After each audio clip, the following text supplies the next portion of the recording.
Bible well ayo jal kurut gwir buko jagami lila yakin yen ran kayen jal kurut gwir burun yaro kam kwa ene ya chen yali ujal gu yaro ken yali wai jeng yali wonom kan wangan yali jal ko mole jal ko mole lom awet mel ko loire ka gayado met kupan yal jeng ka chire chelo muasalat chelo di taira kayelo begam du ka cheng ichu gam loy ijo ke bangir yesu ka bedu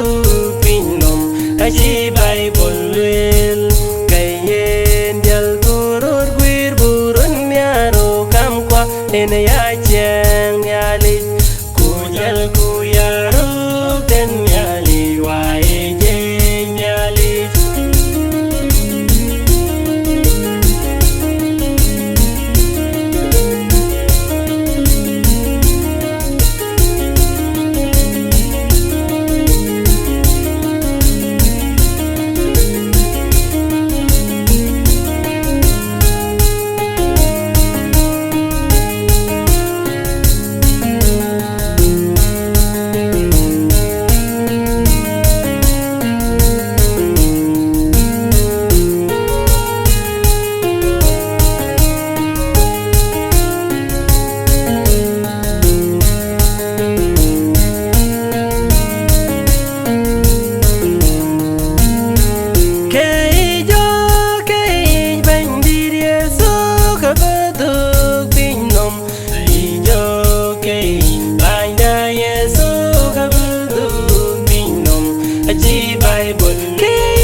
Kaji Bible well ayo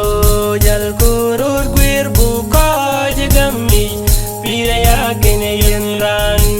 kayen jal kurut gwir burun yaro kam kwa ene ya chen yali